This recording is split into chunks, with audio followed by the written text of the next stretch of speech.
Now we turn to Europe, and we're going to provide the brief overview of what happened with the Eurozone aggregate data. So some of the biggest ones, the consumer confidence has dipped in November. I don't think that's surprising given where some of the issues reside, especially as we ended November with some weakness driven by COVID fears. So I don't think it's too surprising, but again, not too much of a decline, but still the expectation was for a decline of 5.5, came in at 6.8. Manufacturing, as we've been seeing, it came in fairly strong. Expectation was for 57.4, came in at 58.6. Eurozone services was expected at 53.5, came in at 56.6. Now that is a bit of a surprise for where we thought things were going to be. And as a net positive, the question will be now, how much does the COVID spread, hit into that? Do we see some issues because those who felt more comfortable and now things have slowed down a bit? So those are going to be some key pieces to watch as we head into December. Consumer confidence fairly flat versus last month. Economic confidence in line with expectations, 117.5. Industrial confidence, again, right in line with expectations, but services confidence expected at 17 came in at 18.4. So that is a positive, a strong move. It's just how much of this will adjust now that we have not so much lockdowns, but some pressure with people doing a little bit less, a little bit more fear around COVID. You could see some of that pare back, but still remain, again, a bit elevated. CPI core, it was expected at 2.3%, came in at 2.6, and then month over month was expected at 0.1, came in at 0.5. So again, you saw a lot of that acceleration over this period. And then the market Eurozone manufacturer was expected 58.6, came in at 58.4. So again, right in line with where the early expectation was. But then when we look at the slowdown in retail sales growth, this is what we look at as we head into 2022 and some of those pressure points in the services side. So the Eurozone real household overnight deposit growth year on year, adjusted 4 months out, you can see that it continues to trend down, and it has a bit of a leading indicator with retail sales. Now, it's not one for one. It's just showing where some of the trend is, and just that there's going to be additional headwinds to sales. Again, the reason why I talk about this is in regards to services and service activity. That's where we see some of this additional pressure and some of the slowdown that we think is going to leak into the market. And then the contributions to euro area inflation, as we did see that big inflationary push. Obviously, energy is a huge piece of it. But when you look at services, when you look at non-energy industrial, so even as you have that slowdown in some of the energy costs, and not to say that it's coming anytime soon, because there's still a lot of cost in natural gas and some of these other key areas, that is going to keep things a bit concerning. But even when you were to back out energy, and there's always some sort of energy inflation, even as you back that out, non-energy industrial goods and services is almost 2% in its own right, which is why when you look at euro area inflation, it has the same pressure that we are seeing, and it's not going away anytime soon. And that comes down to sticky versus flexible.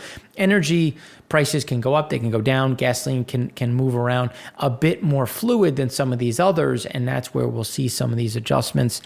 And then when you look at the euro area in general and broken down by country, when you look at Spain, you look at France, Germany, again, Germany being a big driver of some of these inflationary problems.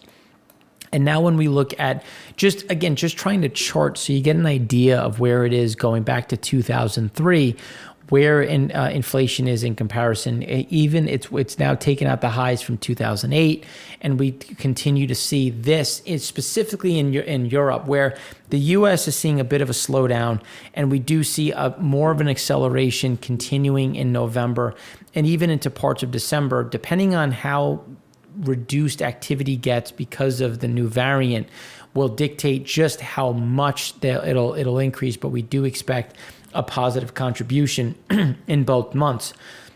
And then the trade deficit with China continues to blow out, which is, I think, what we've been highlighting as a net risk, especially when you look at just activity that is happening in the region and their reliance on the Chinese economy, which is struggling in its own right, keeping some of this growth a bit hindered. And the reason why is because wage pressure exists. So where in the U.S. there's a lot of movement in wages, you are seeing wages go up, and you're just not seeing wages respond in the same way. And I think the U.S. Atlanta Fed wage growth versus the Euro area negotiated wage growth gives you some of that backdrop. So when you look at the general trend, even though the third and fourth quartile in the U.S. are shrinking, you're getting the first and second pulling higher, and especially for the first, you're back to new highs, and for the second quartile, you're right at the highs that we saw in 16 and in 19. And we're just not seeing that kind of pressure in Europe, and we will, and that's what the next chart looks at. When you look at wage pressure going up, going forward based on inflation expectations and labor shortage. So it just shows that Europe is still behind the US, and there's still a lot of that momentum that's going to come back through. And it takes time, just as it did in the US, and we'll see something similar here. So now when we look at the euro area inflation and euro area core inflation, here's where, again, just going back to the 90s, on the headline inflation, we're right back to where we were in about 92. And inflation numbers are set to show the fastest rate in Euro's history. And again, that isn't going to change anytime soon. And then when we start looking at construction, so here when you look at construction confidence, you're starting to see that pick back up, and the output, and this is where we expect construction to start to see some of that curve. And as we said previously, we already started to see some of that flatten out on the level of autos.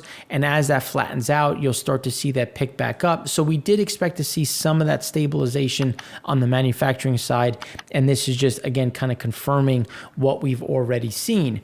But then when you look at the Eurozone construction output, we've had a nice bounce off of that seasonal low, just below where we were in 19 and 18. And we don't expect it to cross into that level, but we do expect to see some of this seasonal increase, which normally continues into October. And all of the leading indicators are essentially I think, confirm what we're seeing and what we think so far in the market. Now, when we look at Germany, on a negative side, the PPI exploded. Expectation was for 1.9%, came in at 3.8%. Year over year was expected at 16.2, came in at 18.4. Big surge. Again, that is all going to lead to additional input prices and additional cost in the long run. The market PMIs came in stronger than expected. Expectations for manufacturing, 56.9, came in at 57.6. Services was expected at 51.5, came in at 53.4. The services, again, better than our expectation. And then the composite was expected at 51, came in at 52.8.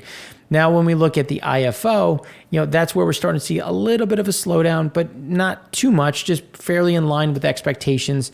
With coming in at 94.2, current assessment right in line at 99, still down from last month, and business climate, again, right in line at 96.5, but still down from the month prior.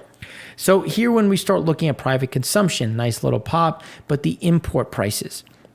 Import price index was expected at 1.9, came in increase of 1.9, increase to 3.8%. And then import price index year over year expected at 19.6, came in at 21.7.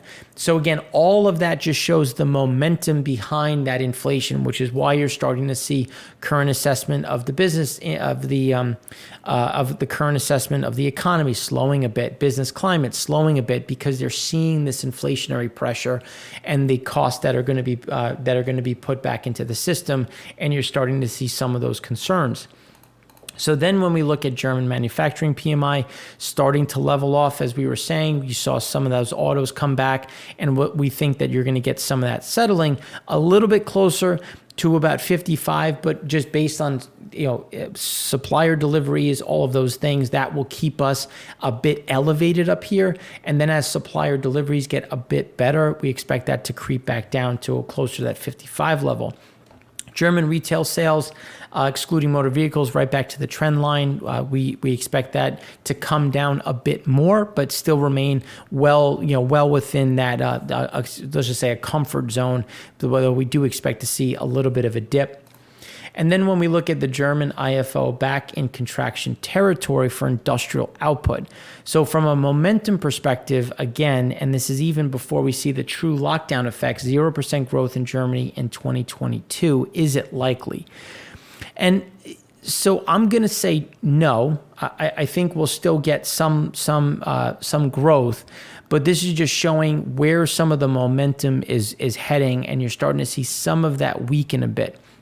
So industrial production should bounce based on where things are, but you're seeing, again, some of that momentum coming off. And this is going to be an interesting one to watch as we head into Q1 of next year to see, have we regained any momentum? Has it continued to waffle? But again, this is going to be one that could indicate just how strong or weak European growth can be. And again, I'm below estimates. I think it'll be weaker than expectations. But again, I don't know if we're going to head into a recession quite yet. And that's just looking at Q1 and Q2 of next year. This is putting the CPI increase in perspective. It's surging to 5.2% in November, which is the highest since June of 1992, exceeding 5% estimate. And again, CPI EU harmonized jumped 6% in November. So you're getting an idea of where those moves are. Now, when we start breaking it down in terms of climate, business situation, expectations have gotten worse for the service sector.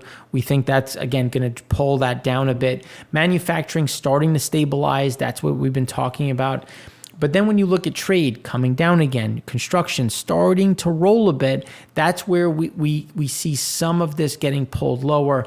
And now, while it'll still have growth, this is where we get these conflicting views in Germany, which is why we're looking at it so closely, trying to dictate what are the leading indicators saying, what are the current indicators saying, and the leading ones, depending on the sector, is showing a little bit of a broader slowdown. And that broader slowdown, again, kind of pulls things down a bit, especially when you start looking at the service sector and trade, because Germany is an exporting nation and the expectations are coming down, and the reliance on China, I think, is weighing on that the most, which is why we think that there's going to be an outsized impact, again, as China slows against how it's going to impact Germany. And then the euro also, supply strains in the euro area continue to increase. They were better than the U.S. They're just catching up to where the U.S. was for the most part. And now softer wage growth in the euro area and Australia. So this is just looking at it as an aggregate. When you look at what is happening in the U.S. versus euro area and Australia, which is why some of that growth it's going to be there. It's still positive. It's just not positive to where it should be, to the level of where we'd see some robust increases. And then German import prices, again, surging back to those highs, going back to 2001 to give you an idea of where things are. And then price expectations across all of Germany, everything, again, just showing where the trend is for that inflation. And then when we start looking at Italy, so Italy in general, when you start looking at consumer confidence, right in line with expectations, manufacturing confidence came in higher, expected at 114, came in at 116.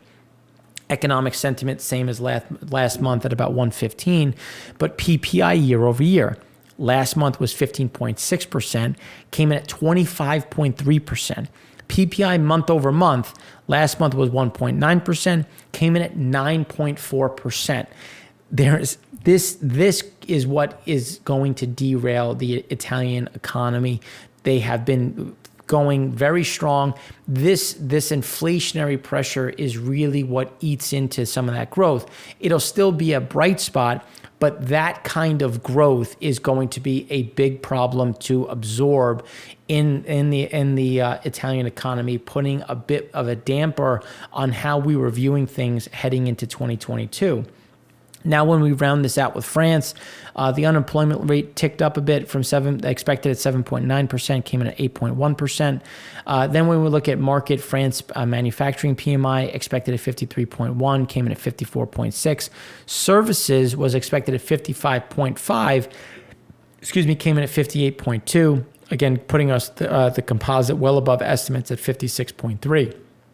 The services, nice surprise to the upside. Business confidence was up to 114, manufacturing to 109. All of this moving forward. So France has actually started to turn a corner a bit. So even as Italy comes down, Germany starts to slow, France could now really become a much bigger bright spot in the industry, in the region. But these are going to be things to watch as how does inflation impact them? How does PPI come in? Because we do expect PPI to see a big increase again in the region. So I'm sorry, in the country. So now that we've gone through Europe, and we really want to turn around and talk more about China, Southeast Asia, and what are some of the things that we're expecting into year end.